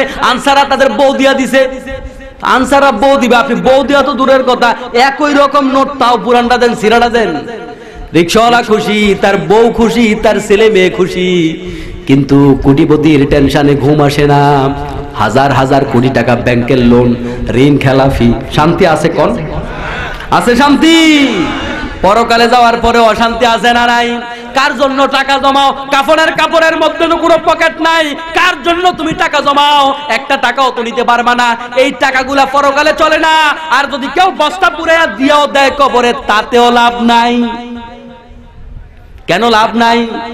বাংলাদেশ থেকে কেউ যদি আমেরিকায় যেতে চায়, আর আমেরিকার বাংলাদেশের 10,000 টাকা আমেরিকায় নিয়ে গেল, আমেরিকার দোকানে দিলে চলবে? তো চলবে? কেউ নিবে? কেন নিবে না? এই দেশের টাকা ওই দেশে কি করতে হবে? যদি আপনি আমেরিকায় যান, আপনার এই টাকাগুলাকে ডলার বানায় নেওয়া লাগবে ভাঙাইয়া। যদি সৌদি আরব যান, টাকাগুলাকে রিয়াল বানায় নেওয়া লাগবে। ইন্ডিয়া গেলে আপনার টাকাগুলাকে রুপি বানায় নিতে হবে, তাহলে সেই দেশে চলবে। বাংলা টাকা নিয়ে গেলে চলবে না। তাহলে বন্ধুগণ, যেই দেশে যাবেন ওই দেশের মতো যদি বানায় নেওয়া লাগে, আখিরাতেও কিন্তু আখিরাতের বাজারেও খরচ করার জায়গা আছে, ওই জায়গাও টাকা লাগে। ওই জায়গার মুদ্রার নাম হলো সওয়াব। কি? তা আপনি যদি আখিরাতের টাকা কাজে লাগাইতে চান, আরেক দেশে যাওয়ার সময় যেমনি ভাবে টাকাটা ভাঙায়া নেন, আখিরাতে যাওয়ার আগেও আপনার টাকাটা ভাঙায়া নেওয়া লাগবে। আল্লাহর রাস্তায় দান করবেন, এগুলা জমা হয়ে যাবে, এগুলা সবে রূপান্তরিত হয়ে যাবে, এবার খরচ করতে পারবেন। দুনিয়ার যত অ্যাকাউন্ট আছে, সব অ্যাকাউন্টের একজন নমিনি আছে না নাই? বউয়ের নাম, ছেলের নাম, মেয়ের নাম, কারো না কারোর নামে একটা নমিনি দেয়া লাগে। কিন্তু বন্ধুগণ, আখিরাতের অ্যাকাউন্টে কোনো নমিনির নাম নাই, সবটা নিজের। কার? সুবহানাল্লাহ। আমার ভাইয়েরা, এতক্ষণ পর্যন্ত যে কথাগুলা বললাম, আমি এটাই বুঝাতে চাইলাম, হালালের মধ্যে বরকত আছে, হালালের মধ্যে মজা আছে। দুনিয়াতেও কল্যাণ, আখিরাতেও কল্যাণ। আর হারাম যদি খায়, দুনিয়াতেও কল্যাণ নাই, আখিরাতেও নাজাতের কোনো বুদ্ধি নাই। যতই নেকামল নিয়ে জান্নাতের দরজায় হাজির হয়ে যান না কেন, যাওয়ার পরে জান্নাতের দরজায় আপনি জান্নাতের চাবিটা ফেরেশতাকে দেখা বলবেন, দেখো আমার চাবি, জান্নাতের দরজাটা একটু খুলে দাও, আমি তো নামাজি মানুষ, এই দেখো আমার চাবি। আসসালাতু মিফতাহুল জান্নাহ। আল্লাহর নবী বলেছেন, নামাজ বেহেশতের চাবি, এই তো চাবি নিয়ে আসছি। ফেরেশতা কয়, না, ঢোকা যাবে না। কি ব্যাপার? কি সমস্যা? ঢোকা যাবে না কেন? জান্নাতের সব আমল আমার আছে, ঢুকতে পারবো না কেন? বাংলাদেশের মানুষ বিদেশ যাবে, স্বপ্নের দেশ আমেরিকায় যাবে, যাওয়ার জন্য passport ready, visa ready, ticket ready, মেডিকেলের সার্টিফিকেট রেডি, সব রেডি করে নির্ধারিত দিনে বিমানবন্দরে হাজির হওয়ার পরে পুলিশ ইমিগ্রেশনে বলছে, ভাই সব কাগজপত্র ওকে আছে, কিন্তু আপনি আমেরিকায় যেতে পারবেন না। মাথায় বাড়ি, 10 বছরের সাধনা আমেরিকার ভিসা পাইলাম, যেতে পারবো না কেন? সব কাগজ ঠিক আছে না? কোনো সমস্যা আছে? কয় না, কোনো সমস্যা নাই। তো কেন পারবো না? পুলিশ কয়, ভাই সব ঠিক আছে, সমস্যা হলো একটা, আপনার নামে একটা রাষ্ট্রদ্রোহী মামলা আছে। ওই মামলায় জামিন না নিলে আপনি বিদেশ যেতে পারবেন না, সরকারের পক্ষ থেকে নিষেধ করা হয়েছে। ফেরেশতা বলবে, ভাই আপনি যে আমার আসসালাতু মিফতাহুল জান্নার হাদিস শোনাইলেন, আমি এটা জানি, কিন্তু হাদিস কি আর শোনেন নাই? আল্লাহর নবী তো বলেছেন, লা ইয়াদখুলুল জান্নাতা লাহমুন নাবাতা মিনাস সুহতি, যেই গোশত হারাম দিয়া বানাইছেন ওই গোশত জান্নাতে ঢুকাবে না। আল্লাহর নবী বলে আসছে, আপনার আমলনামা, ভিসা, টিকিট, পাসপোর্ট সব ঠিক আছে, আপনার নামে একটা হারামের মামলা আছে, কাম শেষ। অতএব বন্ধুগণ, যতই নেকামল করি না কেন, নেকামল দিয়া জান্নাত পাওয়া যাবে না। আল্লাহর রহমত না করলে এমনিতেও নেকামল দিয়া জান্নাত মিলে না। ঠিক না বেটে? আল্লাহর নবীও আল্লাহর রহমতে জান্নাতে যাবে। এজন্য প্রিয় ভাইয়েরা, আমলের মধ্যে ভুল থাকতে পারে, আমল কম হতে পারে, আমল বেশি হতে পারে, এটা কোনো ব্যাপার না। আল্লাহ তাআলা দয়া করলে আমার আপনার কবিরা গুনাহ পর্যন্ত আল্লাহ মাফ করতে পারে। ঠিক না বেটে? কিন্তু কয়েকটা শর্ত পূরণ করা লাগবে। শিরিক করা যাবে না, বিদআত করা যাবে না, হারাম পেটের মধ্যে ঢুকানো যাবে না। এই শর্ত যদি পূরণ করা যায়, আল্লাহ চাইলে তার যে কোনো গোলামকে মাফ করে দেবে। ঠিক না ঠিক? তাহলে আজকে আমরা ওয়াদা করতে যাই, যতদিন পর্যন্ত বেঁচে থাকবো আমরা যারা আমার সামনে যারা বসে আছি, নামাজি হোক বেনামাজি হোক, আখিরাতে যারা বিশ্বাস করেন সবাই জান্নাতে যেতে চায় কি চাই না? 100%। ঠিক না ভাই? নামাজি হোক বেনামাজি হোক, যেই দলের লোকই হোক, সবাই চাই না? যদি চাই, হারাম খাইলে জান্নাতে যাওয়া যাবে না।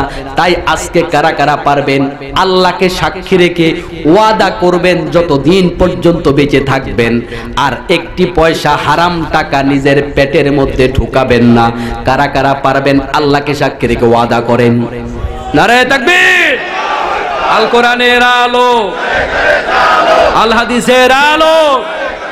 আল্লাহ আমাদের হাতগুলা কবুল করো, সবাই বলে আমিন। আমাদেরকে ওয়াদা পালন করার তৌফিক দাও, সবাই বলে আমিন। কিন্তু ভাইরা আমার, আমরা ব্যক্তি জীবনে হারাম খাবো না বুঝলাম। আজকের ওয়াদাটা পালন যদি করতে পারি, আমরা হারাম খোরার থাকলাম না। যদি কেউ সুদের উপরে নিয়ে থাকেন, দিয়া থাকেন, এগুলো সমাধান করে ফেলেন, আর খাবেন না। এরপরও একটা কথা থেকে যায়, কিয়ামতের ময়দানে আল্লাহ রাব্বুল আলামিন যদি এই ফেনী জেলার মাদ্রাসার সভাপতি, মাদ্রাসার আলেম, প্রিন্সিপাল, মুহতামিম যারা আছে, তাদেরকে ডাক দিয়া যদি বলে, আমরা যারা বক্তা আছি আমাদেরকে ডাক দিয়া যদি বলে, ও মামুন হুসাইন হাবিবি, হারাম তুমি ব্যক্তি জীবনে খাও নাই বুঝলাম, কিন্তু এই হারাম টাকা দিয়া বানানো রাস্তাটা দিয়া সুন্দর করে গাড়িটা চালাইয়া আসলা কেন? হারাম টাকার রাস্তাটা তুমি কেন হাঁটলা? জবাব দাও। পাও তো আর কাঁধে নিয়ে হাঁটো নাই, ওই রাস্তা দিয়ে তো তুমি হাঁটছো, হারাম টাকার রাস্তায় কেন হাঁটলা? জবাব দাও। বাইতুল মুকাররমের খতিব কি জবাব দিতে পারবে? কিন্তু প্রশ্নটা কি অযৌক্তিক? ফেলে দেওয়ার মতো প্রশ্ন। তাহলে বোঝা গেল বন্ধুগণ, এটার জন্য আল্লাহ তাআলা আপনাকে আমাকে আটকাতে পারে। ব্যক্তি জীবনে হারাম খাবো না বুঝলাম, পাশাপাশি সমাজ জীবনে, রাষ্ট্রীয় জীবনে সুদমুক্ত অর্থনীতি করার জন্য, ইসলামী অর্থনীতি কায়েমের জন্য জান প্রাণ দেওয়ার চেষ্টা করতে হবে। ওই চেষ্টা যদি না করি, ব্যক্তি জীবনে হালাল খাইয়াও হয়তোবা কিয়ামতের ময়দানে আল্লাহর মামলার আসামি হয়ে যেতে পারি। কিন্তু ওই চেষ্টা আমরা অনেকে করতে রাজি না। আলহামদুলিল্লাহ, বাংলাদেশে যতগুলা ইসলামী ব্যাংক আছে, অন ইসলামী ব্যাংকের চাইতে তারা আপডেট। ঠিক না ভাই? ঠিক। ব্যবসা বাণিজ্যে ওরা আগায় আছে না? এর দ্বারা বোঝা যায় ইসলাম আছে যেখানে, বরকত আছে সেখানে। প্রিয় ভাইয়েরা, আসুন ব্যক্তি জীবন, সমাজ জীবন, রাষ্ট্রীয় জীবন, সব জায়গায় আমরা হারাম থেকে বিরত থাকার জন্য চেষ্টা করব। আর এতক্ষণ পর্যন্ত যতগুলা কথা বললাম, আল্লাহ তাআলা যেন আপনাদেরকে, আমাদেরকে সবাইকে আমল করার তৌফিক দান করেন। হাদা মা ইনদি ওয়াল ইলমু ইনদাল্লাহি আলাইহি তাওয়াক্কালতু ওয়া ইলাইহি উনীব। আসসালামু আলাইকুম ওয়া রাহমাতুল্লাহি ওয়া বারাকাতুহু।